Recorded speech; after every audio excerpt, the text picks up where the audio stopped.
नमस्कार बच्चों। हिंदी काव्य में आप हम पढ़ेंगे पाठ 7 सच्चिदानंद हीरानंद वासेन आगे जी की जीवनी। आपका ये थर्ड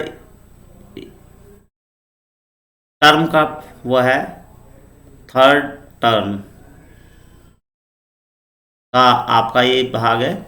इसमें हम सच्चिदानंद हीरानंद वासेन आगे जी की जीवनी पढ़ेंगे, जो प्रगतिवादी युग के बहुत महान कवि हैं। सच्चिदानंद हीरानंद वास्यायन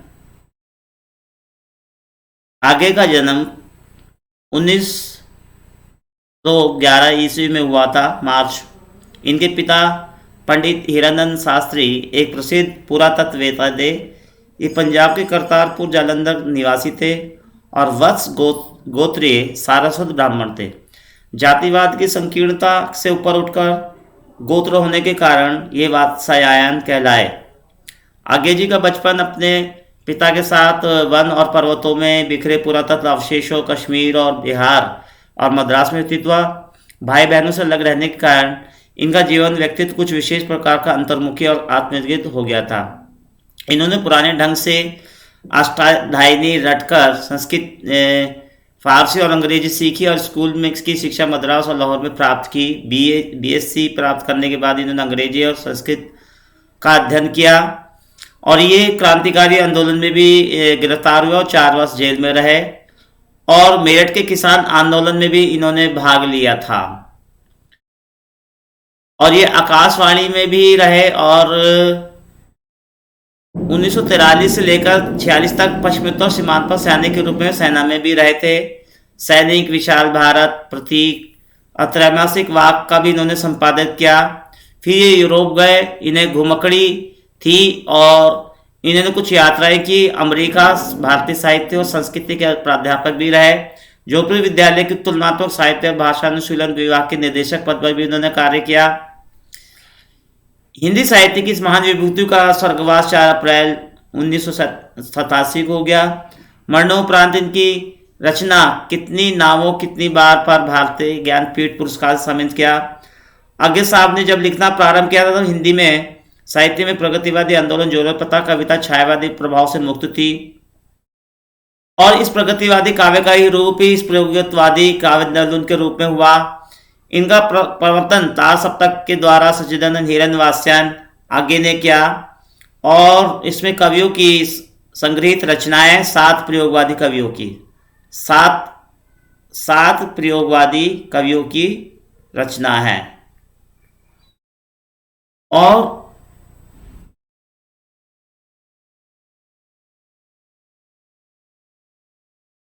आगे जी ने गद्य और पद्य दोनों में ही अपने विचार लेखन किए और जैसे इनका जीवन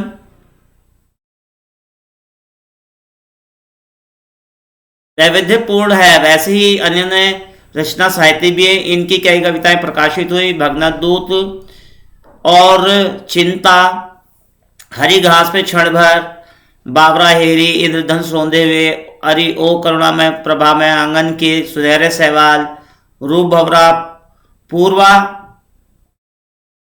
और पूर्वा कितनी नावों पे कितनी बार, सागर मुद्रा, महावरस के नीचे, नदी के बाग पर छाए, पहले मैं सन्नाटा बुनता हूँ आदि, present date and other poems आदि से भी इन्होंने अंग्रेजी रचनाएं लिखी।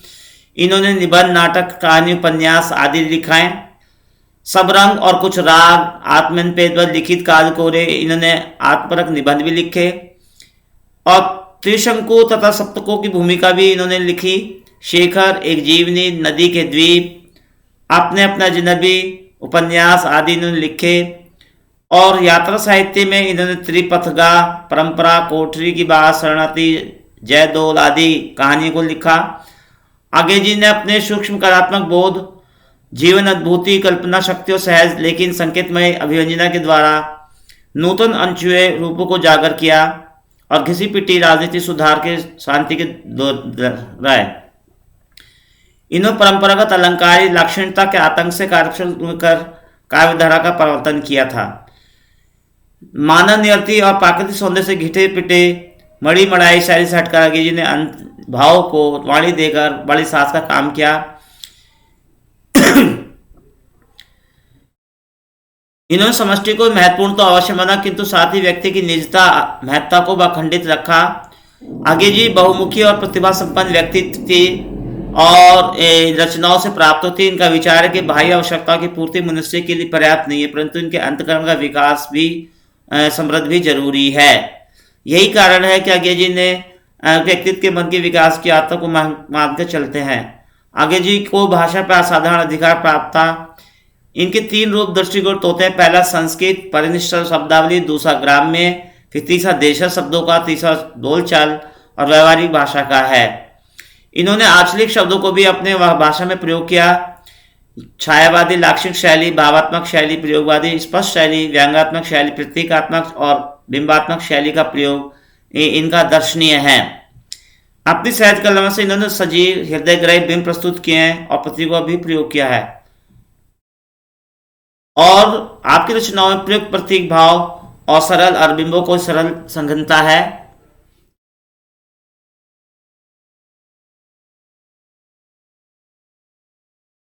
आगे जी का सर्वाधिक प्रिय अलंकार उपमा अलंकार है और वेदों के द्वारा भी इन्होंने अभिव्यक्ति को बहुत किया है। इसके साथ साथ इन्होंने काव्य रूप प्रेक्षक अलंकारों का प्रयोग किया है। दैनिक जीवन के उपमानों को भी इन्होंने ग्रहण किया। इन्होंने मानवीकरण, ध्वन्यार्थ, व्यंजना, विशेषण, पर्यावरणीय और विभिन्न नवीन अलंकारों का भी इन्होंने प्रयोग किया है। आगे जी ने अपनी रचनाओं में पहले परंपरागत मात्रिक गीति, बारहवें हरिगीति का रोला, वीर आदि, वर्णनिक, मालिनी, शिखरणी, मद, आक्रमता आदि छंदों का भी इन्होंने प्रयोग किया। परंतु छंदों में इतने प्रयोग किए गए कि इन्हें लीला के बाद छंदों के क्षेत्र में सर्वाधिक नूतन प्रयोग करने वाला कहा गया है। मुक्त छंदों का खुलकर प्रयोग किया है, जिसमें लय तुक वाले लय और रही दोनों छंद हैं। आगे के तुकांत छंदों में सजग शब्द प्रयोग भाव की आदि का है और इन्होंने विचारों की मानों में रचने पचने देते हैं और अपने व्यक्तित्व का सहजी अंश बन जाने की वाली अभिव्यक्ति देते हैं। इन्होंने लोकगीतों के लय पे भी अपनी कविताएं लिखी। आगे जी के विषय में निसंकोच कहा जाता है इन्होंने हिंदी कविता का नव संस्कार किया। प्रत्यक्ष यथावत करने वाले सर्वप्रथम साहित्यकार थे।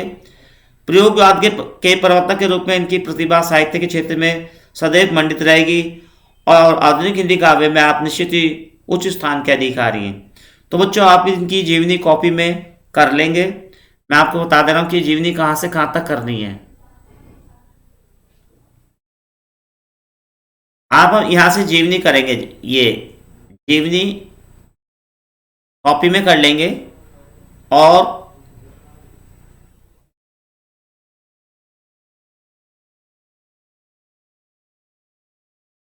यहाँ तक इनकी जीवनी कर लेंगे। ठीक है, धन्यवाद, थैंक यू।